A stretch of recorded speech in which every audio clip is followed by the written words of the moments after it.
Então, boa noite a todos. Esse vídeo é um vídeo em forma de estudo, né, que nós vamos estudar, trazer um pouco do conhecimento também da área de teologia também, tempos da Bíblia. Vamos fazer um intercalado de assuntos, trazer um assunto, depois trazer um contraponto também. Eu acho isso muito bacana para ir despertando questionamentos e também expandindo a consciência, né? Então, sabemos que hoje todo o conhecimento que nós temos hoje é um conhecimento manipulado e também começou a ser manipulado de geração em geração. Muitas vezes, gerações passadas não tiveram intenção de manipular, né, mas gerações futuras fizeram a manipulação com intenção, né? Então, o bacana de tudo é entender um pouco desses aspectos para nós, como seres humanos, conseguir se identificar, criar uma identidade. Porque um povo sem história, um ser humano sem história, ele basicamente não é ninguém. Então, essa retrospectiva de ir lá no passado, buscar todo o conhecimento, trabalhar em cima do conhecimento que foi passado, gerar alguns questionamentos, isso faz total diferença para quem a gente quer ser lá no futuro. E existe um futuro, e nós estamos criando esse futuro agora. Vamos criar esse futuro com mentiras ou vamos em busca da verdade para criar um novo futuro? Então, há muitos questionamentos, né? Então, esse vídeo ele vai ficar gravado também. Vamos pegar esse vídeo também, lançar também no YouTube, subir para o YouTube também, que já tem o primeiro vídeo da série Gênesis que está lá, que é desde a criação. Por que desde a criação? Porque é o início. É o início que nos contaram e nós precisamos entender que nós hoje temos uma dinâmica na informação que não tem mais necessidade de a gente pegar esses conteúdos que nos oferecem e colocar a goela abaixo, nem que dê dor no estômago, né? A gente fique com esses conteúdos e sem poder questionar, né? Isso lá no passado não se poderia questionar, porque cortavam sua cabeça, você era queimado, você era, enfim, esculachado. Hoje não é muito diferente, mas os assuntos de hoje, da atualidade, são assuntos polarizados, né? Tem muito mais a ver com política, com distorção de muitas coisas, né? Que a gente sabe que não tem parâmetro nenhum, né? Para isso, então, a gente faz o quê? A gente se isola um pouco desses assuntos, dos assuntos da atualidade, mas a gente pega outros assuntos para que a gente consiga entender também o ser humano para uma nova caminhada. Então, isso é muito legal. Então, para você que está chegando agora, que nessa live aqui, uma boa noite para você. E eu, como um bom aluno também, eu tenho minhas colas, tenho aqui a minha colinha, também tenho aqui os meus estudos, né? Boa noite, André. Eu não sei se estão me ouvindo, ou a minha internet está boa, enfim, se quiser me dar um ok ali, eu aceito de bom agrado, tá bom? Então, dentro desses estudos bíblicos, que na verdade não são estudos bíblicos, mas são uma busca, né, de. Obrigado, André. São uma busca de conhecimentos, né? Dos conhecimentos perdidos, a verdade escondida e suprimida também, né? E vão fazer um paralelo com outros conhecimentos também, né? Não só aquilo que nos ofereceram, aquilo que a gente criou uma fé, criou uma crença desde criança, desde a barriga da nossa mãe, aquilo que nos ensinaram. Então a gente precisa ser diferente da sociedade anterior, ser diferente, né, dos nossos ancestrais que não tinham ferramentas para ir em busca de tudo isso, então tinha que aceitar. E nós não precisamos ser assim. Nós não precisamos aceitar tudo que nos dão de mão beijada, fica sentado, receba o que eu estou te dando e você não precisa questionar porque é para o seu bem. Eu acho que a gente é bem adulto, né, para falar sobre determinados assuntos, né, inclusive assuntos como política e outras coisas a gente não fala porque isso daí nunca levou ninguém a nada, né? Então é bem complicado falar nesses assuntos numa sociedade que está doente, né? Está torcendo para um time porque aquele time vai trazer felicidade, está torcendo para um governo porque aquele governo acha que aquele governo vai trazer felicidade. E não é diferente na Bíblia. Não é diferente nesses estudos que a gente vem buscando. Um povo oprimido, um povo sofrido, que acreditava que algo ia salvar eles e que eles não precisavam se movimentar, não precisavam fazer nada. Será que isso a gente pode linkar com a sociedade moderna? Lógico que pode linkar. Só que o povo lá atrás, o povo que eu falo, desde a Mesopotâmia, enfim, era um povo muito sábio. É um povo com muitas tecnologias que hoje são escondidas, né? Não aparecem assim, do nada, aparecem apenas por conveniência. E a gente sabe que a tecnologia superior existiu e a gente vai em busca desses conhecimentos, certo? Então a pergunta é, para você que está que gosta dos assuntos bíblicos, que gosta de história da humanidade, para você que gosta de teologia, enfim, eu não sou um teólogo de carteirinha, mas eu tenho meus próprios estudos, minhas próprias buscas e incentivo as pessoas a buscarem o conhecimento, incentivo as pessoas a questionarem primeiramente tudo aquilo que foi lhes oferecido, certo? Então, para quem não me conhece, está aqui hoje, meu nome é Marco Pavão, e nós vamos, se não assistiu a primeira série, o primeiro capítulo da série Gênesis aí que eu fiz, que é um resumo, na verdade, que é desde a criação, né, desde o início, onde tudo iniciou, aquilo que ensinaram para nós desde o início. Então a gente vai fazer um apanhado geral de todas as informações e depois trazer um contraponto aqui para que não fique apenas nos questionamentos, mas que possamos trazer uma solução também, uma solução que é o quê? Desenterrar novos conhecimentos. Quando se fala de histórias, a gente tem que garimpar. Assim que faz um arqueólogo, assim que faz um paleontólogo, assim que faz, enfim, todos os tipos de ólogos aí, astrólogos, né? Tem que garimpar a informação, porque realmente o conhecimento ele foi manipulado, né? Passou de geração de cultura para cultura, e as culturas foram modelando esse conhecimento também conforme seu entendimento e também conforme aquilo que era conivente para si ou para ou enfim, né, para o que era conivente para um rei e tal, aquilo que a gente sabe que se for bom para o meu povo não serve, tem que ser bom para mim, porque eu preciso manter o controle do povo. E é assim que funciona o sistema. O sistema nos oferece muitas coisas, deixa a gente sentado, deixa a gente sem questionar e também não quer que a gente questione. E quando você questione, você é rotulado, como muitos rótulos aí, como terraplanista, que não sei o quê, né? Mas a gente sabe que mais para frente aí vai vir muitas coisas bacanas de parceiros de outras dimensões, né? Ah, lá vem o louco falar em ET. É exatamente isso. Eu sou um maluco que acredita em ET. Então, nós vamos ver essa questão também de extraterrestres na própria Bíblia, onde a Bíblia relata isso também. Então, significa que quem escreveu a Bíblia eram todos malucos também, eram todos loucos também, eram todos terraplanistas, né? Assim dá para se entender com quem rotula as pessoas que buscam e tentam desenterrar o conhecimento. Mas nós não estamos nem aí para para quem gosta de criar rótulos, né? Então eu dou muita risada por causa disso, porque os rótulos eles dizem a respeito muito mais de quem rotula do que as pessoas que são rotuladas, né? Então isso é muito legal entender tudo isso. E para que você abra sua mente, para que você abra, expanda sua consciência, uma das primeiras coisas que você tem que fazer é uma pergunta: o que eu ainda não sei? O que ainda eu não sei? O que eu não sei ainda? Porque quando você recebe uma informação, você pode julgar aquela informação, você pode julgar a pessoa que está passando a informação para você.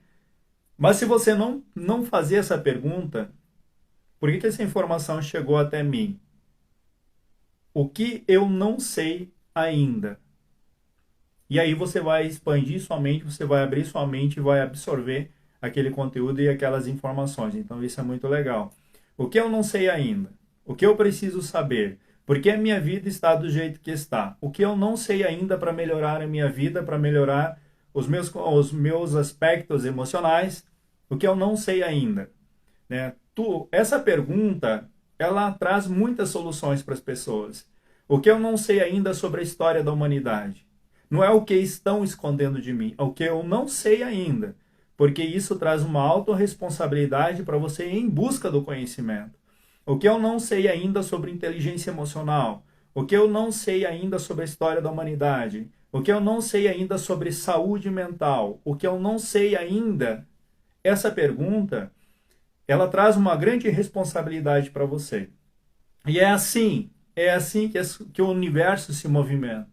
Quando você olha para o teu mundo e você quer dar o próximo passo e você se faz essa pergunta: o que eu não sei ainda? E aí as informações começam a chegar até você e você começa a ter uma expansão de consciência e você para de ser um julgador e se coloca num lugar de ignorante. Hoje eu estou aqui como uma pessoa ignorante em determinados assuntos, porque eu ainda não sei, mas eu tenho a capacidade de ir buscar determinados assuntos e entender, absorver, diante da minha capacidade de entendimento, eu posso fazer isso. Dentro da minha capacidade de inteligência, de ir buscar as coisas, eu posso fazer isso. Então, eu sou ignorante também em determinadas áreas. Então, pessoas que vêm até as lives, enfim, elas também são ignorantes em determinados assuntos. E a gente precisa entender, precisa tirar a venda dos olhos, entender que todos nós somos ignorantes em determinadas coisas, que o conhecimento, por ele ter sido manipulado, ela é realmente, por ele ter sido manipulado, realmente, nós somos ignorantes. Nós somos ignorantes. E a pergunta essa, que é o que eu não sei ainda, ela vai te levar para uma viagem muito longa. E ela vai te trazer novas experiências. E quando você passa por novas experiências, você adquire mais conhecimento. Somente a informação, ela não vai mudar nada. Você pode ter um monte de informação, mas não vai mudar nada para você. Mas você, aplicando essa informação, ela vai fazer toda a diferença para você. Certo? Então, eu trouxe minha garrafinha de água, porque eu sei que hoje eu vou falar bastante. São muitos questionamentos. Então, dessa parte, as pessoas precisam parar de se ofender com os conteúdos que existem na internet que confrontam as suas crenças, né? Então, quando a crença de uma pessoa ela é confrontada, a pessoa traz isso como, como uma ofensa a ela mesma pessoal. E não é. Quando existe o confronto de informações e você tem uma crença que aquilo foi uma crença formada desde a infância ou até antes disso, você vai brigar, vai defender, porque você é fiel àquilo. Quando você pensa diferente, peraí, existe uma informação lá, a minha crença é essa, e o que eu ainda não sei sobre isso? É uma questão de humildade, de chegar e dizer o que eu não sei sobre isso ainda. Eu não preciso rotular ninguém. Eu posso olhar para aquilo lá com muito carinho e buscar informação. E depois que aprender sobre aquela informação, eu posso vir e debater. Olha que interessante isso. Isso torna a pessoa mais inteligente, quando ela se faz essa pergunta. Eu quero que você anote essa pergunta para você e cada vez que alguém te falar alguma coisa, o que eu não sei ainda sobre isso? O que ainda não me falaram sobre isso? O que eu ainda não busquei sobre isso? Então isso vai fazer diferença para você. Isso vai engrandecer você. Olha que legal. Então, deixo aí uma frasezinha e uma frase clichê aqui que é do mestre também, né? Conhecereis a verdade e a verdade vos libertará. Para que mais do que isso, né? Deixa eu molhar a garganta. Muito bem. Então, como não deu para gravar depois da primeira série da Gênesis, até eu esqueço o nome do título que eu dei, que é Desde a Criação. Esse primeiro capítulo aí a gente abordou como foi construído o mundo, como aconteceu a criação da terra, dos céus, do ser humano, né? Toda essa história de fantasias a gente passou no primeiro capítulo. Se você não conhece o primeiro capítulo, desde a criação, vai no YouTube ou aqui mesmo no Instagram, tem a live completa para você. O YouTube lá é Marco Pavão, você vai encontrar muito fácil, um nome muito difícil, né?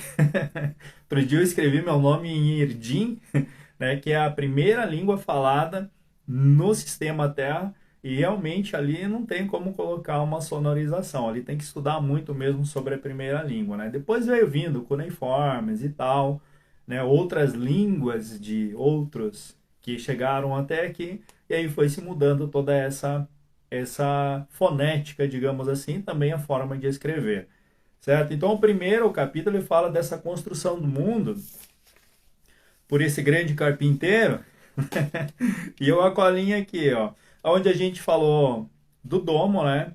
Onde Deus separou as águas, colocou, deixou as águas abaixo, separou, colocou as águas acima, certo?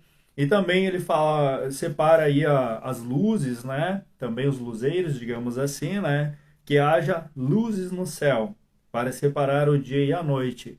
E um ponto muito interessante que eu não toquei nesse assunto lá naquela primeira é que ele não diz que o sol é para aquecer o dia. Então fica um grande questionamento aí. Então, o sol ele é para clarear ou ele é para aquecer? Né? O sol é quente ou o sol é frio? Né? O que eu não sei ainda sobre o sol? Existem muitas coisas a serem questionadas ainda em torno disso. Como eu sou um sócio de Dáquila Pesquisas, eu sei que mais para frente aí eles foram nos 4 cantos do mundo, digamos assim, fazendo pesquisa para entender as anomalias dos astros, que é o nome da série que vai ser dada, Anomalia dos Astros. Ainda não foi lançada essa série, mas futuramente será uma série que vai chacoalhar muito as crenças aí, né? Vai ter muito debate em torno disso. Só que são pesquisas a campo, então não tem. Para você questionar uma pesquisa a campo, com medições, enfim, com todos os aparatos necessários para fazer isso, é interessante se perguntar o que eu não sei ainda sobre isso, certo? Então, todas as pesquisas que são feitas, pesquisas a campo, com medições, com aparelhos específicos, enfim, para se debater, ou seja, para refutar uma pesquisa assim, precisa ir lá e fazer os mesmos experimentos. A mesma pesquisa ela tem que ser refeita muitas vezes para ela ser refutada. E isso não acontece, né? Porque é jogado no nosso colo muita informação. Ó, você aceita que é assim, aceita que dói menos, digamos assim, não dá para questionar. Claro que dá para questionar e você deve questionar. Essa é a questão, certo? Então, aí quando ele cria lá no primeiro capítulo feito, que ele diz haja luzes no céu para separar o dia e a noite, para marcarem os dias, anos e estações. Nesse projeto que ele constrói, nesse projeto aí o arquiteto não diz que o sol é quente. Eu não vejo não vi nada desde a criação ali que diga que o sol é quente. Mas por que o sol é quente?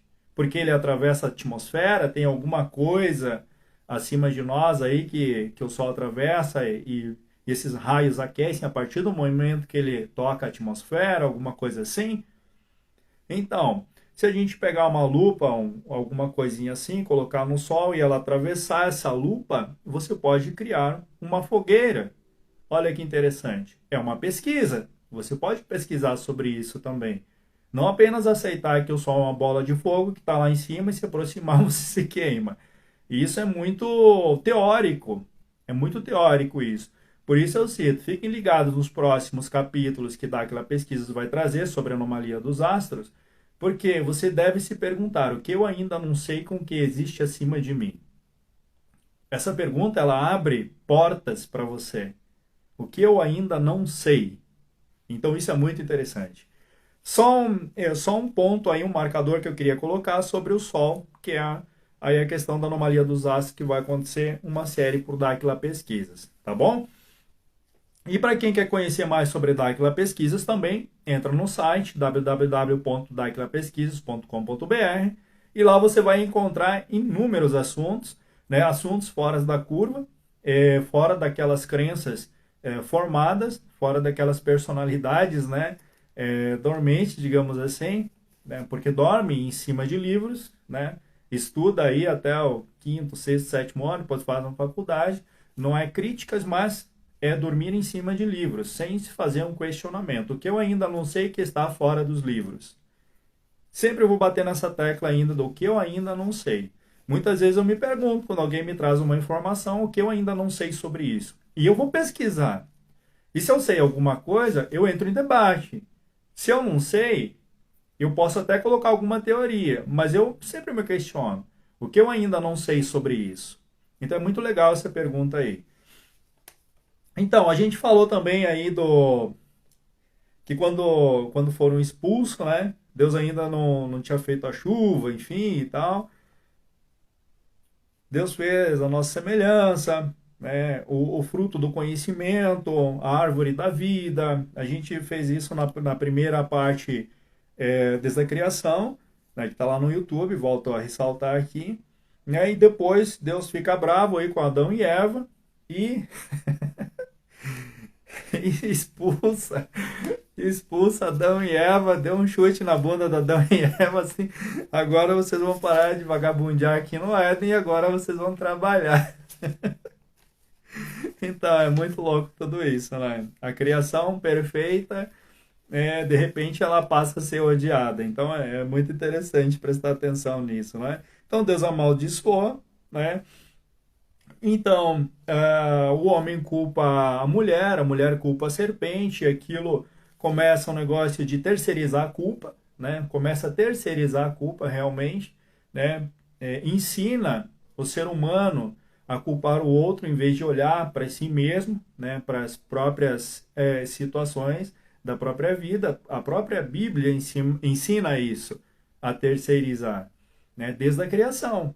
Então é muito interessante prestar atenção nisso e o que a gente traz no nosso inconsciente. Vamos lá, deixa eu ver. A serpente. E agora o homem se tornou um de nós. É uma fala muito interessante que também está lá. Porque um de nós, quem? Quantos estavam lá na criação? Quantos eram os geneticistas lá, geneticistas, né? Boa noite para quem está chegando, para quem chegou também. Então, quantos eram que estavam lá desenvolvendo essa genética do homem para que essa fala esteja nesse ponto aqui? Agora o homem se tornou um de nós.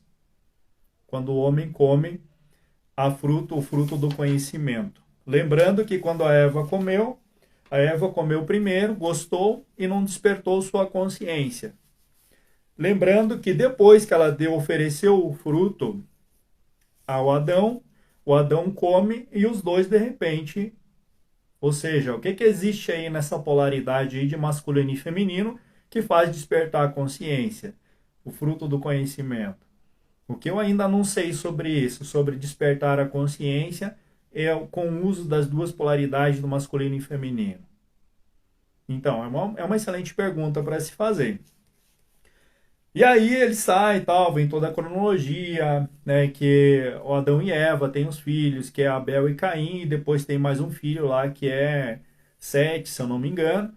E daí Caim mata o irmão e é expulso lá também, e depois Caim vai para um outro lado e se casa com uma outra mulher. É meio estranho isso, porque não tinha mais ninguém, né? Não tinha mais ninguém. Só tinha Abel, Caim e Adão e Eva. Eram 4 pessoas na criação. Mas o Caim foi expulso, foi colocado uma marca nele, né? Foi marcado o Caim.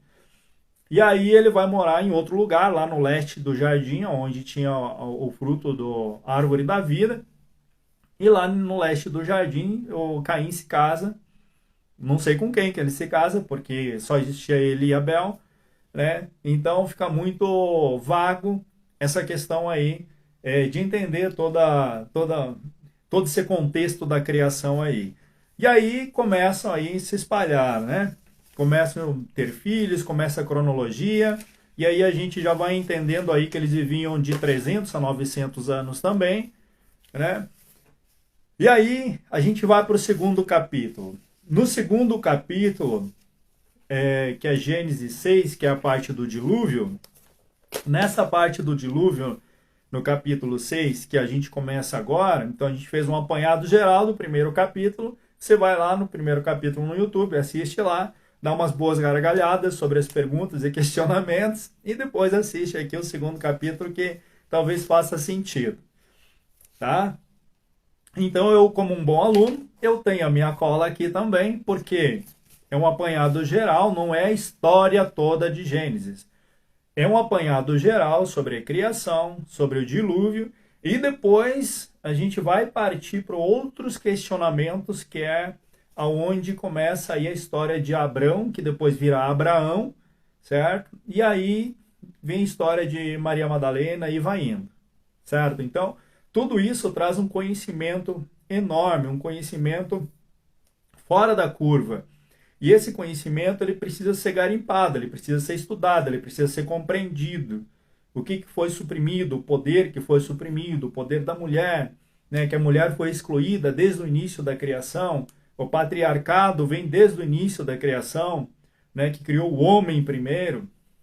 Né? Então tem que entender todos esses aspectos aí para conseguir dar os próximos passos, criar uma história da humanidade. A história ela precisa ser recriada. E a gente vai recriar histórias baseado naquela pergunta. O que eu ainda não sei? O que eu ainda não sei sobre isso? Se não interessa saber, tudo bem. Não tem problema nenhum. Mas se te interessa criar uma história de vida para você, você olhar para você e dizer assim, agora eu tenho uma história de vida, uma história real, eu sei o poder que eu tenho, eu sei as habilidades que eu tenho, eu sei o que eu sou perante o Criador, ou o casal Criador, talvez assim se diga, né? Eu acredito muito mais em duas polaridades criando do que um só Criador, né? Então, isso é o que eu acredito, tá? Não é para você acreditar naquilo que eu acredito. Quanto mais eu estudo, quanto mais eu busco informação, quanto mais eu aplico a informação, né, mais conhecimento eu tenho, mais sábio eu me torno, sábio de mim mesmo, sábio para me autoconhecer e dar os próximos passos, construindo a minha nova história. Para construir a nova história, você precisa ter informação, informação de qualidade. Né? E muitas vezes não é oferecido isso para você, muitas vezes não. Sempre não é oferecido. Certo? Então, o que eu ainda não sei sobre o dilúvio? Sobre aquela bagunça que foi feita no dilúvio de dizimar o ser humano, né, e só sobrar um ser humano, digamos assim, ou a família de um ser humano aí, né, que depois proliferou a terra toda, o sistema todo, a partir desse ser humano, se é que era um ser humano também, né? Então vamos lá. E olha que interessante, antes eu vou tomar um pouco de água aqui, eu disse que ia falar bastante. E não é na tacinha não, é na garrafa. Garrafa de petróleo, né? Vê se pode isso. Vamos lá então. Na questão do dilúvio, nós temos aí muitos contrapontos na questão do dilúvio. Ah, só ressaltando. Tudo. Entendeu, né?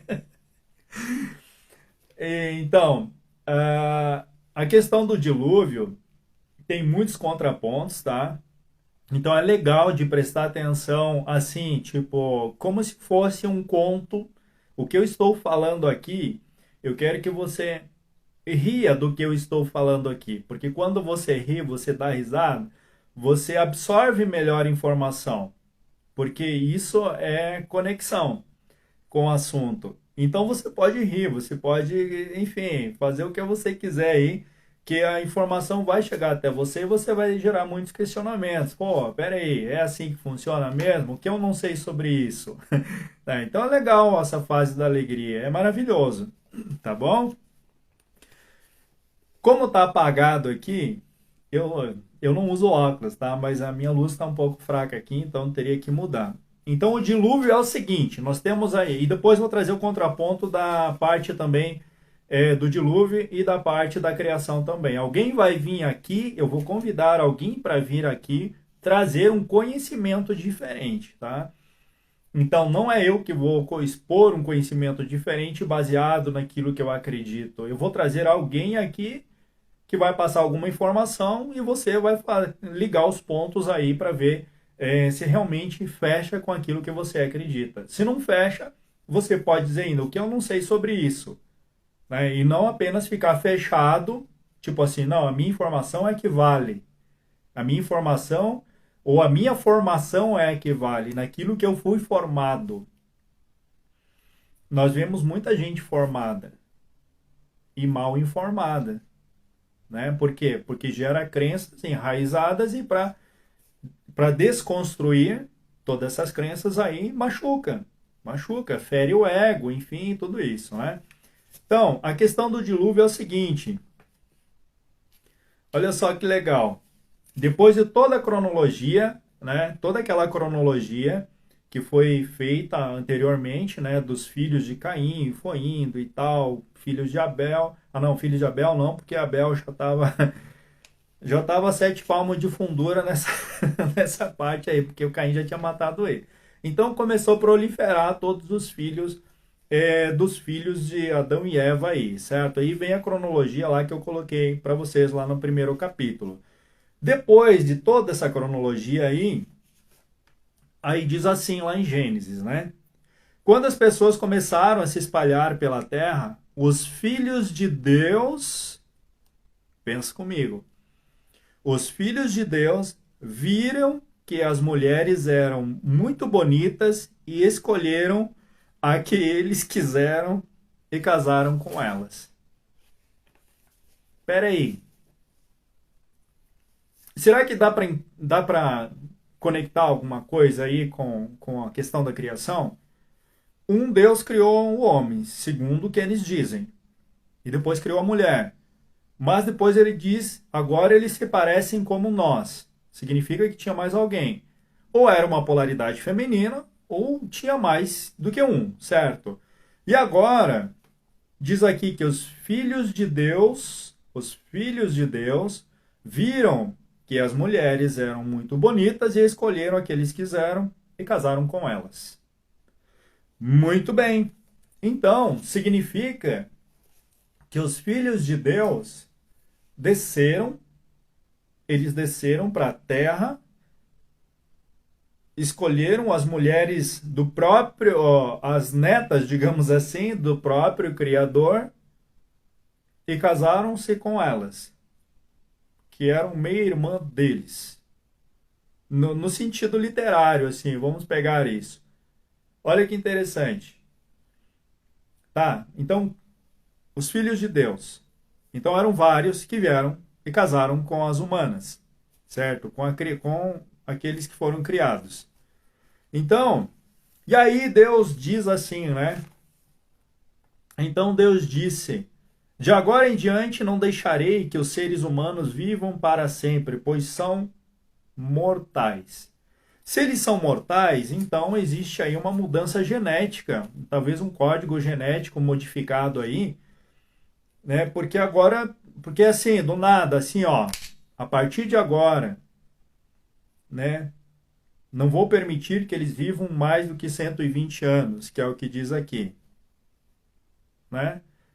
Então, houve uma mudança genética aí, será, no ser humano, para que o ser humano passasse de 300 a 900 anos, começasse a viver apenas 120 anos. Então, alguma coisa estranha, alguma coisa muito vaga tem aí também que a gente precisa buscar isso e entender se é a questão de genética, mudança genética. Se existe uma mudança genética, talvez existiu um outro tipo de criação, que não foi assim, foi contado para nós. Lembrando que existem 5 tipos de Bíblias, certo? Olha só, existem 5 tipos de Bíblias, e essas 5 tipos de Bíblias, elas saem do hebraico, saem do judaico, elas saem também, se eu não me engano, do aramaico, e aí vão indo. Ou seja, aquilo que eu falei, foi passando de geração para geração, e essas gerações foram modificando o conhecimento conforme as suas necessidades, ou conforme as suas crenças, conforme aquilo que eles acreditavam, ou por ser conivente com aquela informação que eles estavam manipulando, se era bom para um sistema, se era bom para um rei, se era bom para um faraó, alguma coisa assim, né? Então, lembrando que todas essas Bíblias, elas saíram de conhecimentos da antiga Mesopotâmia, que depois veio passando povo por povo, até chegar a um determinado certo tipo de povo que pegou todos esses conhecimentos, pegou lá 70 e poucos judeus, se eu não me engano, né, para traduzir do hebraico para o grego, né?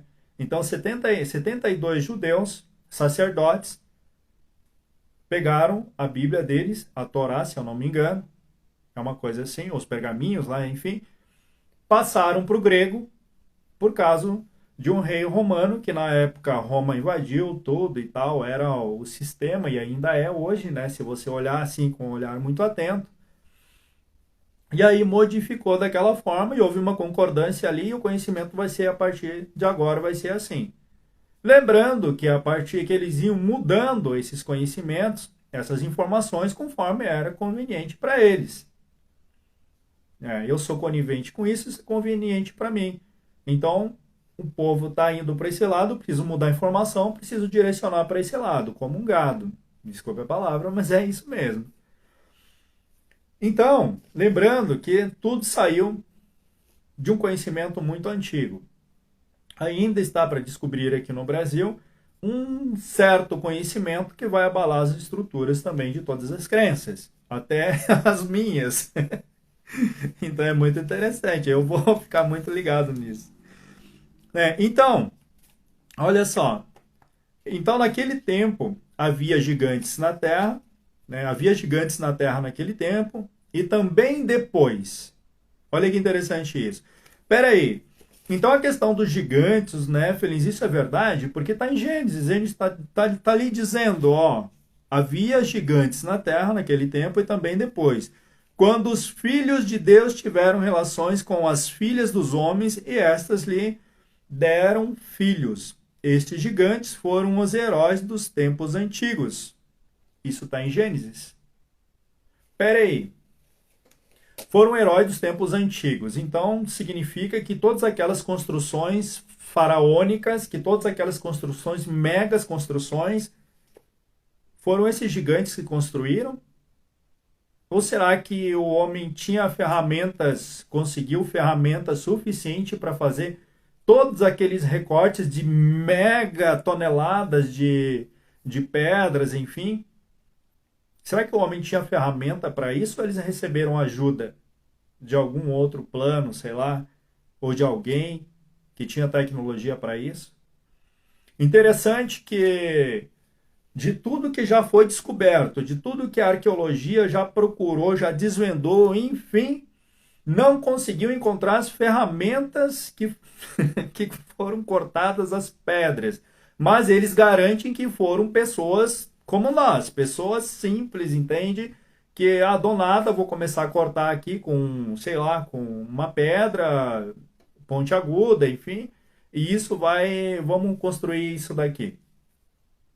Não tem como provar que o ser humano construiu sem a ajuda de uma outra espécie de ser humano. Que está dizendo aqui, está dizendo muito claramente, e os gigantes foram heróis dos tempos antigos. Então, quando o ser humano começou a desagradar a Deus, ele pensa em eliminá-los. Iria eliminar tudo que havia criado com o dilúvio. E o único que agradava a Deus era Noé, não era o puxa-saco lá. Então, o que que acontecia? Né? Veja bem, temos aí histórias ufológicas dentro da Bíblia. Agora, eu quero ver vir me chamar de louco, que eu acredito em ET. A própria Bíblia coloca essas histórias ufológicas, coloca os gigantes dentro da própria história bíblica, coloca mais o que dentro da história bíblica? Os filhos de Deus, significa que havia muito mais do que a gente pensa, e o que eu não sei ainda sobre isso? O que eu preciso estudar mais, preciso desvendar mais para mim entender tudo isso? Isso está abalando as minhas crenças, por quê? porque isso tá mexendo com o meu emocional, tá mexendo com alguma coisa, com a fidelidade de informações que a igreja me passou, né? Porque a própria igreja mudou todos esses conhecimentos conforme era conveniente a eles, e a gente sabe disso, a história conta isso, que não está escondido de ninguém isso, certo? Então, dentro de tudo isso, falando dos gigantes que construíram tudo que foi construído, os monumentos megalíticos, digamos assim, foi construído por gigantes, foi construído por um certo tipo de tecnologia. Porque nunca foi encontrado ferramenta que dissesse, ó, com essa ferramenta aqui foi cortado tal pedra. Com essa ferramenta aqui foi medido a altura de tal pirâmide. Com essa ferramenta aqui foi medido a profundidade que devia estar assentado tal monumento. Não existe isso. Você pode procurar e procurar e procurar, você não vai encontrar essas ferramentas. Mas por que a arqueologia não nos apresenta essas ferramentas? Se foi o ser humano normal, ó, ser humano depois ali, enfim, depois da criação e tal, que criou tudo isso, por que a arqueologia não nos apresenta essas ferramentas? Eu gostaria muito de conhecer essas ferramentas. Imagina um pedreiro hoje, um construtor, ter uma ferramenta dessa que construiu uma pirâmide por um homem de 1,80 m no máximo. É interessante isso. É interessante se questionar, o que eu não sei ainda sobre isso. É um questionamento para se fazer. Ah, mas foi o homem que... Tá, e as ferramentas? É só fazer essa pergunta, ninguém apresenta. E aí entra os gigantes no meio, entra a questão ufológica, certo? Que os filhos de Deus desceram e tomaram as mulheres. E também, como esses filhos conheciam sobre os mistérios do corpo humano e da química humana, nós podemos dizer aí que o homem começou a se depravar, digamos assim, como diz na Bíblia, né? Porque o homem começou a desagradar. O homem começou a ter uma consciência, digamos assim, expandida, começou a aprender muito com esses gigantes, com esses heróis daquela época. Então ele não gostou disso, né?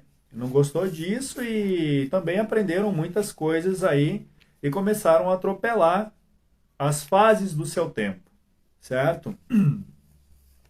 Então Deus orientou Noé que ia destruir a humanidade, que ia acabar com a humanidade, certo? Então mandou Noé construir aí um barco, né, para levar... E olha que interessante, aí ele constrói esse barco e aí entra os números cabalísticos, digamos assim. Noé naquela época lá tinha 600 anos de idade. Olha quanto Noé já tinha vivido, né? Era um guri. Na nossa língua aqui, era um guri. Tinha muito para viver ainda Noé, né? Com 600 anos de idade. Noé? Qual que era a genética de Noé para viver tantos anos de idade assim? Eu queria entender sobre isso também. Ninguém me explica, né? Então, e aí ele disse assim, ó, leva 7 casais de espécie de animal puro e um casal de cada espécie de animal impuro. Leve também 7 casais de cada espécie de ave. Vocês verem que esse número 7, ele começa a ser repetido muitas vezes nessa parte do dilúvio aí.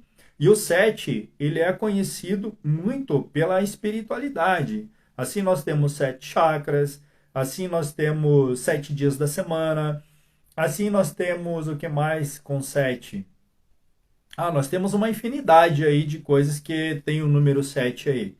É um número que a gente chama de cabalístico. E cabala não quer dizer coisas ruins. Cabala quer dizer conhecimento. Ou seja, aquilo que é passado de geração para geração. É interessante entender isso, porque é trazido do hebraico, enfim, outra linguagem que é o aramaico. E você pode se perguntar o que é cabala. Muita gente, quando se fala em cabala, acha que, nossa, está falando do capeta, está falando demônio, isso e aquilo, e não entende nada sobre as línguas dos antepassados. Então, é necessário entender que cabala quer dizer passado de tradição, de geração para geração, por uma tradição. É uma tradição de conhecimento, quando se fala em cabala. E também cabala, lógico, quer dizer conhecimento, a palavra em si, tá? Só para entender um pouquinho. Então, pois daqui a 7 dias farei chover 40 dias e 40 noites. Vejam que esses números, eles são muito interessantes. Dá para se fazer uma pesquisa muito apurada sobre esses números. Né? O que, que acontece com esses números? Se a gente começar a utilizar esses números, o que, que acontece? Assim como 13, assim como 9, assim como 66, assim como 7, assim como 8, ou sei lá, números aí que são frequências, na verdade. Né? Então é legal entender sobre isso. E outra repetição aqui, no dia 17 do segundo mês, se abriram as janelas do céu e caiu a chuva. Coisa muito interessante que quando se fala lá no primeiro capítulo da criação, que Deus separou as águas e colocou as águas do lado de cima e as águas no lado de baixo, né? E assim fez os céus. Já aqui no dilúvio, olha só que interessante, ele diz que abre-se a janela do céu e cai a chuva. Peraí, abre a janela do céu e cai a chuva. Muita chuva. A água cobriu todas as montanhas e depois subiu mais 7 metros. De novo, se repetindo um número cabalístico, digamos assim. Né? Então, 7 dias, 7 animais. Daqui a 7 dias vai chover 40 dias e 40 noites. Né? E depois a água caiu do céu, que se abriu a janela do céu. Aí tu pergunta assim, tá, mas espera aí. E aí se pergunta assim, tá, mas peraí. Então quer dizer que para se ter um céu, abriu a janela. Se para abrir a janela de alguma coisa, eu preciso ter algo acima de mim que seja algo numa energia mais densificada, digamos assim. Certo? Então, o que é uma energia densificada? Quase como uma matéria, digamos assim, que abriu a janela do céu e caiu água. Então, dá para buscar isso. Será que numa bola tem janela também? A bola tem lado? A bola tem alguma coisa nesse sentido? Será que dá para se fazer umas perguntas assim? O que eu ainda não sei sobre isso? Essa é a pergunta. Então, a gente vai descobrir mais ainda na frente. E depois disso, a janela dos céus se fecharam, né? Que subiu mais 7 metros, choveu ali 40 dias, 40 noites, né? E depois se fecharam. Depois disso, as janelas se fecharam. Mais uma vez, as janelas se fecham. Então, no dia 17, vai vendo, no dia 17, né? Do sétimo mês, a barca parou numa montanha de Ararat, a água continuou a baixar até o primeiro dia do 10º mês. Apareceram os picos das montanhas. A gente vai entender uma outra história por trás disso também, tá? De onde é que saiu isso também? Se as traduções estiverem corretas. Então, Noé soltou o corvo e esse tornou depois... E este retornou, esperou mais 7 dias. De novo se repete o 7. E soltou a pomba e retornou. Esperou mais 7 dias. Soltou novamente e voltou com uma folha de oliveira. E esperou mais 7 dias. E de novo soltou a pomba e desta vez ela não voltou. Nesse caso aqui, Noé já tinha 601 anos. Olha que interessante. Se passou um ano da vida de Noé. E com 601 anos, eu quero entender a genética de Noé. No primeiro dia do primeiro mês, olha como tudo são números que se entrelaçam. Tirou a cobertura da barca e viu que a terra estava seca. No dia 27 do segundo mês, a terra estava bem seca. E depois disso, Deus mandou sair da barca os animais, pessoas que estavam lá, enfim, né? E Noé construiu um altar para oferecer sacrifícios para o Senhor. Então Noé, toda essa geração que tem esses conhecimentos aí, todos eles era reforçado para eles que Deus precisava sempre de um sacrifício. O Deus deles precisava sempre de sacrifícios. E assim foi passando de geração para geração. Hoje a nossa geração também está assim. Quantos, quantas oferendas não se faz aí dentro das igrejas, dentro das religiões, enfim, das filosofias, né? Então dá para pegar um monte de coisa e entender que essa filosofia de oferendas ainda acontece na vida moderna. Por que que isso não mudou? Porque os ensinamentos estão manipulados, porque foi tirado o poder do ser humano. Todo momento tinha um Deus que queria se firmar como Deus.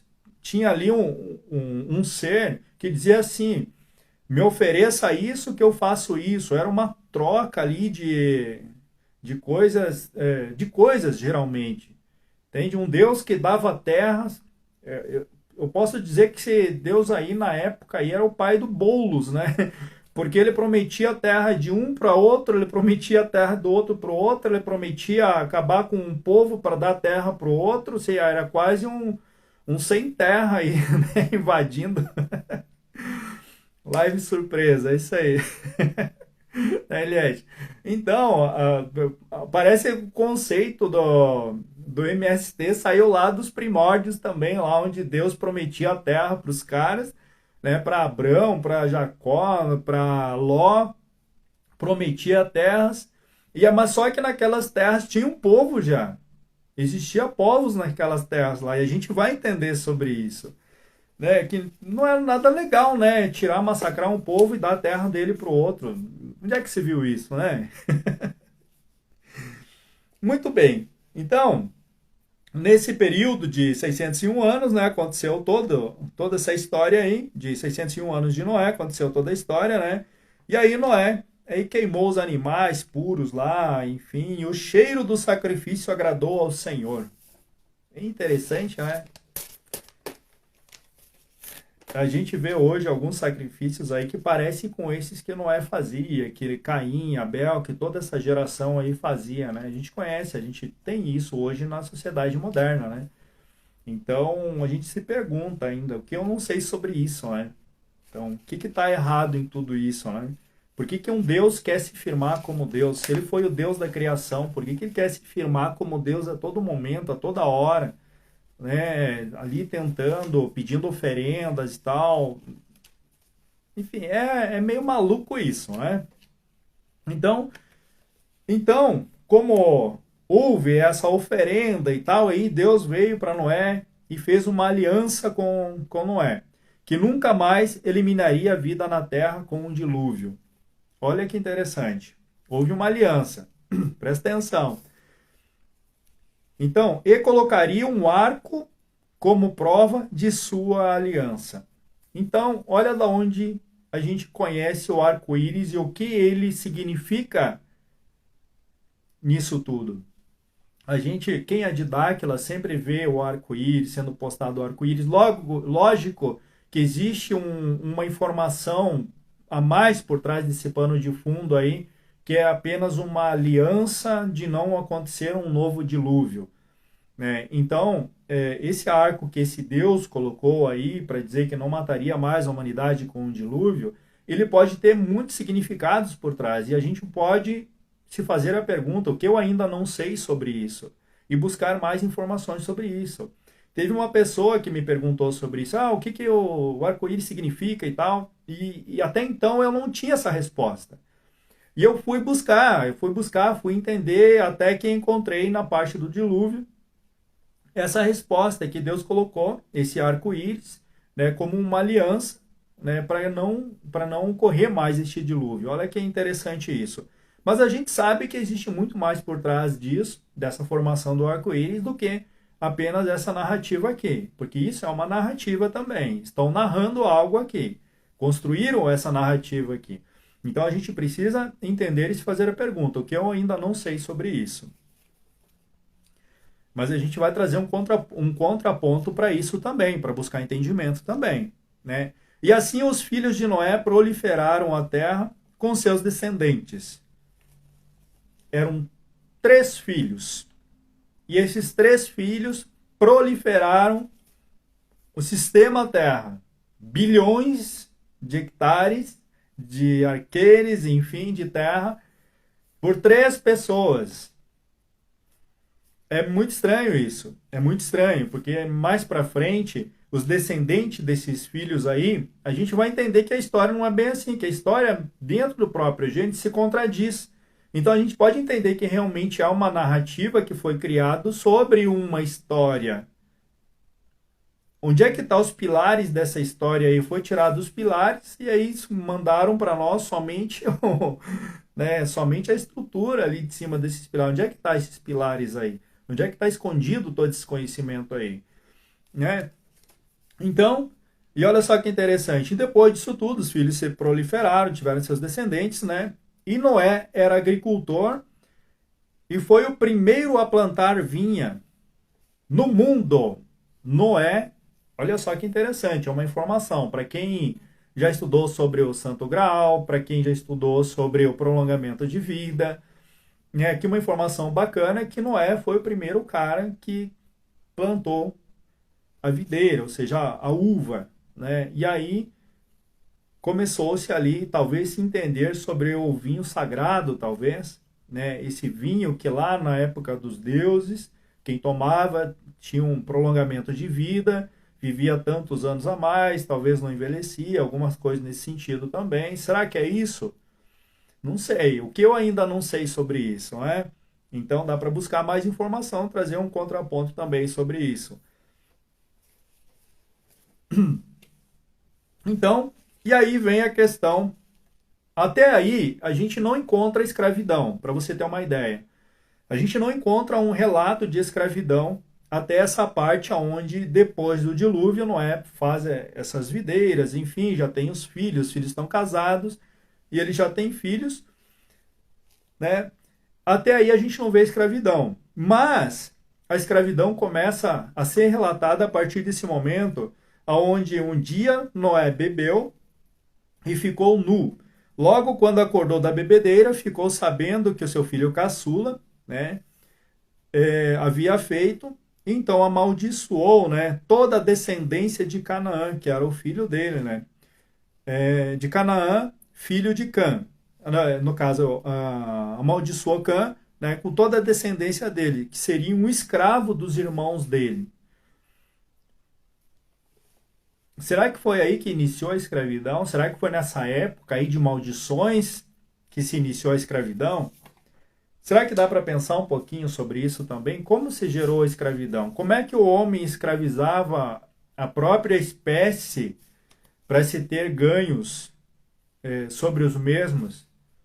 De onde é que o homem tirou esse conhecimento de que um podia trabalhar para que ele pudesse ganhar, enfim, ter todo esse tipo de construção que ele poderia ter? Essa questão do ego também. Será que foi o ser humano mesmo que trouxe isso como algo que ele aprendeu? Ou isso já existia anteriormente pelos filhos de Deus, que são aqueles gigantes que ensinaram toda a humanidade? O que existe aí no meio de toda essa informação? Então é um grande questionamento para se fazer. Desse dilúvio, eu vou trazer um contraponto para vocês aqui, no sentido de que a história não é bem assim, nessa parte do dilúvio, mas eu vou convidar alguém para vir aqui, alguém muito estudioso também, que já tem uma base de estudo bem embasada também, para falar sobre isso. Então, é a história que vem lá da Mesopotâmia, que é a história de Gilgamesh. Para quem conhece a história de Gilgamesh, né, era um grande rei, enfim, um grande conquistador também, né? E essa história, para você ter uma ideia, ela entrelaça com a história do dilúvio. Olha que interessante isso, mas espera aí. Antes de ser relatado na Bíblia, existia uma outra história muito mais antiga que está meio que parecida as coisas ali. Então dá para dizer assim, realmente. Não, peraí, então eu não sei nada sobre isso mesmo. Porque quando você começa a ler, você começa a estudar, você começa a reforçar aquela fé, aquele Deus que existe dentro de você, você começa a reforçar. Diz assim, não, mas me apresentaram um Deus que está totalmente errado, está totalmente diferente. E eu sou assim, quanto mais eu estudo, quanto mais conhecimento eu trago para mim, mais eu fortaleço a fé dentro de mim, que existe algo muito maior do que aquilo que estão nos apresentando. E é assim que a gente deve pensar, é assim que a gente deve pesquisar, para fortalecer e desconstruir essas crenças que incutiram em nossa cabeça. Então, a história de Gilgamesh, peguei apenas um pedacinho dessa história aí, só para fazer um jogo aqui, né, com a história da Bíblia, que é a história de Gilgamesh, onde a história conta que ele era um rei maléfico, isso e aquilo, não sei o quê, né, e desobedecia a Deus. E aí Deus criou um ser híbrido, criou um ser híbrido para que fosse combater Gilgamesh. Eu não lembro o nome desse carinha híbrido aí que foi lá para lutar contra Gilgamesh e na verdade eles lutaram, mas enfim, eles acabaram sendo amigos. E aí existia lá uma floresta e tal do cedro onde eles construíam, os deuses construíam, faziam suas megas construções. E aí esse carinha híbrido junto com Gilgamesh se uniram e foram lá e acabaram com a vida dessa floresta, enfim, desse deus que estava ali e tal. E aí vem uma informação interessante que foi mandado um outro tipo de. E ali nessa história de Gilgamesh é muito interessante, porque na história da Mesopotâmia, porque traz muito conhecimento sobre os astros, sobre o que existe, na verdade, dos astros, como é que eu vou dizer assim? Deixa eu ver se me veio uma palavra aqui. Mas é sobre astronomia. E aí eles apresentam ali o leão, o touro, enfim, que foi mandado um touro, né? Alguém de touro, né? Talvez um ser desceu da constelação de touro para vir combater esse híbrido junto com Gilgamesh. E aí eles mataram esse híbrido. Só um pedacinho da história. Então, Deus não gostou, Anu não gostou, Deus Anu, que vem de Anunnaki, ó, já começamos a ligar os pontos aí. Deus Anu não gostou muito e aí acabou com a vida daquele híbrido lá. E Gilgamesh ficou muito arrasado com isso, né? Então, o pavor entrou em minha barriga, assim diz a história de Gilgamesh. Com medo da morte, fico vagando pela planície. Então, é por isso que ele embarca na grande jornada, seguindo o caminho do sol e sobre as águas da morte, em busca do homem que sobreviveu ao dilúvio e descobriu o segredo da imortalidade. Utnapishtim. É um nome lá da Mesopotâmia, bem esquisito lá. Utnapishtim. É uma coisa assim. Eu não sei soletrar direito isso daqui, porque é bem complicadinho mesmo. É Utnapishtim. Utnapishtim. Né? Esse é o cara aí que conheceu a imortalidade, o cara que escapou do dilúvio. Mas peraí, a história da Mesopotâmia lá também tinha dilúvio? É uma história muito antiga, mais antiga do que essa que foi contada aqui. O que eu ainda não sei sobre isso? Será que dá para a gente ligar alguns pontos aí? Então, tudo isso é muito interessante. Então, a história de Utnapishtim, aparece, até amanhã eu sei soletrar isso, sei pronunciar isso. A história desse ser aí, aparece desse cara que descobriu a imortalidade, aparece em outras obras também literárias da Babilônia e tal, né? Então, a sua história, quando Gilgamesh lhe pergunta como ele se tornou imortal, olha só, como ele se tornou imortal. É então que ele lhe diz que há um tempo os deuses haviam lhe dito que iriam inundar o mundo e que ele deveria construir um navio e transportar todas as sementes da vida nele.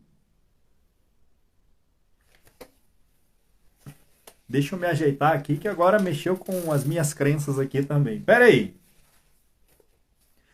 Na Mesopotâmia antiga, existia um cara lá que sobreviveu ao dilúvio E Deus mandou ele construir um navio. Navio, não é barca, não é coisa de madeira.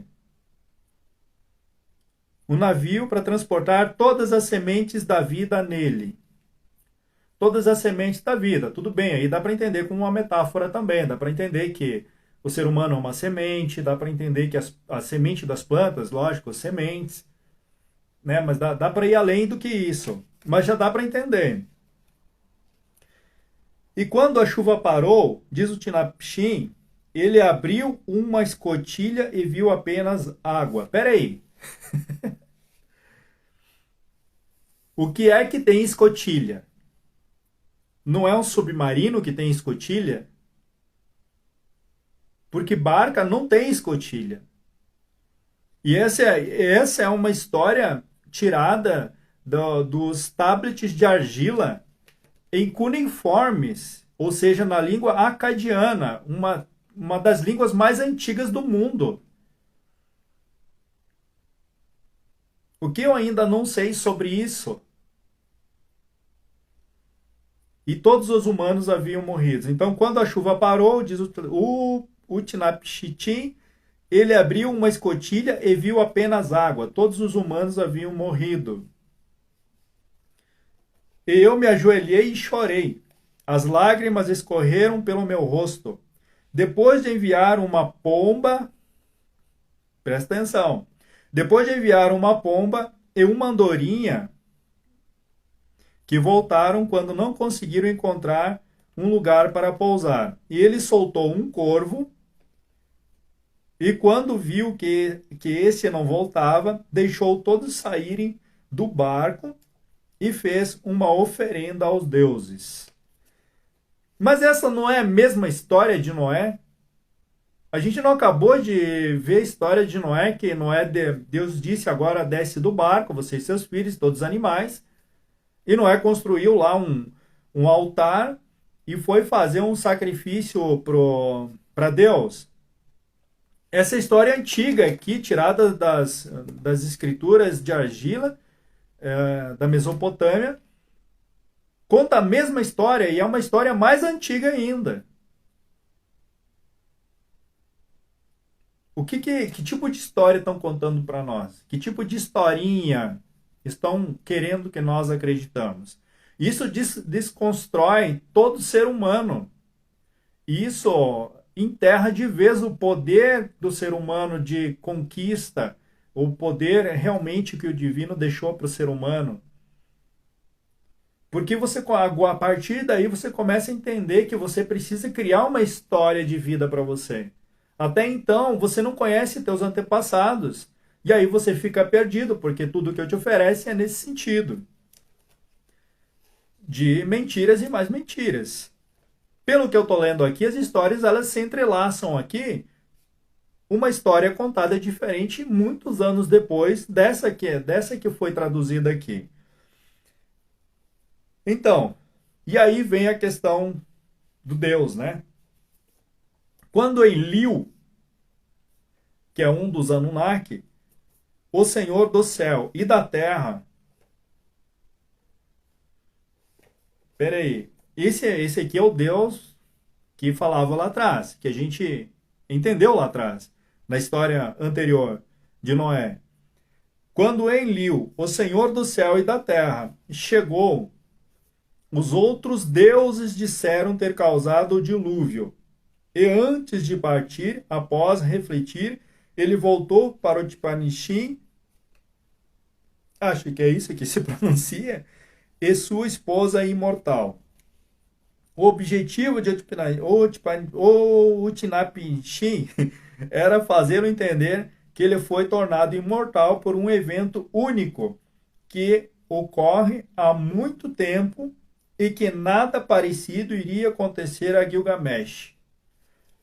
Bom, meus amigos, temos duas histórias. Temos uma história antiga e temos uma história um pouco mais, digamos assim, moderna. Digamos que é a moderna a história contada na Bíblia. Com uma interpretação totalmente errônea daquilo que aconteceu realmente, que é a história da Mesopotâmia. que a gente acabou de trazer aqui, que as histórias, ó, se entrelaçam, né? E existe uma história verdadeira por trás disso. A história da imortalidade desse carinha aí, que na Bíblia se diz que é Noé, ele tem a imortalidade. Por que ele tem a imortalidade? Que evento é esse que acontece de ciclos pós-ciclos? Seria uma janela de tempo? Seria alguma coisa de transmutação? O que eu ainda não sei sobre isso. Esse evento que ocorreu, que Enlil tornou Utpinashin, meu Deus, não consigo pronunciar esse nome. Esse evento que ocorreu tornou ele imortal. Olha que interessante. Quando se fala em transmutação, seria isso um evento a cada tantos mil anos que Gilgamesh não passaria por esse evento, não daria tempo de ele passar por esse evento. Será que seria isso? Então, vamos estudar um pouco a história da Mesopotâmia para conseguir compreender aquilo que nos ofereceram e tornaram em nós crenças enraizadas que tirou o nosso poder total de pensar, de raciocinar. Um Deus que castiga, um Deus que maltrata, um Deus que amaldiçoa, tudo isso gerou um medo, um condicionamento de medo, né? Uma perda de conhecimento, digamos assim, e nós ficamos a ver navios. Então, hoje, quis trazer essa parte do dilúvio na segunda parte, para que a gente conseguisse linkar uma coisa na outra e realmente entender que a história mais antiga está falando uma outra coisa. E ela foi reescrita logo depois. E logo depois foi reescrita, e assim, de povos em povos, foi sendo reescrita. E muita coisa a gente vai trazer de conhecimento aqui, para que vocês entendam um pouco do que está ali e do que realmente foi dito ou foi feito lá atrás na história principal. Então, hoje eu cansei de falar, né? Então, gente, fica aqui todo esse questionamento, fica aqui toda essa parte em questão de questionar realmente, de se perguntar, né, o que eu ainda não sei sobre isso. É uma parte aí que a gente pode levar para a nossa vida como aprendizado, enfim, de sempre questionar as coisas que entregam para nós. Esse desenvolvimento humano, esse desenvolvimento de consciência que nós precisamos ter para não sermos manipulados, não sermos marionetes de um sistema nefasto, que eu posso dizer assim, que apenas escraviza, e escraviza, e escraviza, e você, se você fica nessa escravidão, eu falo de escravidão mental, você não consegue prosperar em nenhum dos aspectos da sua vida, seja qual for. Seja material, seja espiritual, seja mental, seja financeiro, seja, sei lá, o que for, a pessoa não consegue prosperar porque realmente ela não tem nem conhecimento de si mesma. Então, o conhecimento de si, o autoconhecimento vai te dar uma liberdade fenomenal, vai te transformar numa pessoa diferente, um sábio de si mesmo. E quando você é sábio de si mesmo, você vai entender o seu mental, o seu espiritual, o seu emocional e não vai deixar esse sistema jogando com suas emoções, porque o sistema conhece muito bem tudo isso. E se você não conhece, você é uma marionete na mão desse sistema. E o objetivo é que você cresça, que você evolua como ser humano, em matéria, né? E até chegar a esse nível de transmutação, que lá no passado aconteceu muito isso e a gente sabe que aconteceu. Então a gente tem que ir em busca do conhecimento, o conhecimento perdido, o conhecimento enterrado, aquilo que não foi mostrado a nós e se fazer essa pergunta pro resto da nossa vida. O que eu ainda não sei sobre isso? O que eu ainda não sei sobre isso? Que essa pergunta fique para vocês, tá? Para vocês se fazerem, passem essa pergunta para os filhos de vocês, passem essa pergunta, sempre digam para os filhos de vocês, se pergunte o que eu não sei sobre matemática, o que eu não sei sobre história, o que eu não sei ainda. E tenho certeza que vai haver uma expansão de consciência, uma libertação. Quando a gente fala em expansão de consciência, em liberdade mental, a gente não fala apenas no teórico, porque para haver isso, você precisa pegar e aplicar a informação também. Você precisa desenvolver habilidades, ferramentas com treinamentos, mental, treinamentos também, boa alimentação, conhecimento de boa alimentação, conhecimento do próprio físico, conhecimento das emoções. Você precisa aplicar isso, porque senão não vai adiante. Não adianta ter um monte de informações se você não aplicar tudo isso. Então, eu fico por aqui. Um beijo no coração de todo mundo. A gente vai voltar com esses contrapontos aí. Tem uma história muito, muito grande sobre tudo isso. Depois vem aí Abraão em diante, até chegar em Maria Madalena, e depois vem para Jesus Cristo. Tem a história de Herodes também, né? O cara aí que construiu Nínive também, é uma história muito legal para que a gente vai desenterrar aí o sagrado feminino também. Então, tudo isso é maravilhoso, trazer essa gama de conhecimento, a gama de questionamentos. Aprender a questionar, fazer as perguntas certas, você tem as respostas certas também. Qual é a pergunta certa? Aquela que é gerada dentro do seu coração, aquilo que você busca para transformar você, não apenas para encher aqui de informação, tem que encher aqui de conhecimento. Então, um beijo no coração de todos vocês, fiquem em paz, fiquem na riqueza e na abundância que todos vocês merecem. E amanhã este vídeo estará no YouTube para que você consiga acelerar, sair do slow e escutar esse vídeo aí em 1.5 ou 2 aí, que eu tenho certeza que vai agregar. Repasse de novo, anote algumas coisas e busque informação. Busque conhecimento do fundo do coração. Tudo de bom para vocês. Uma boa noite.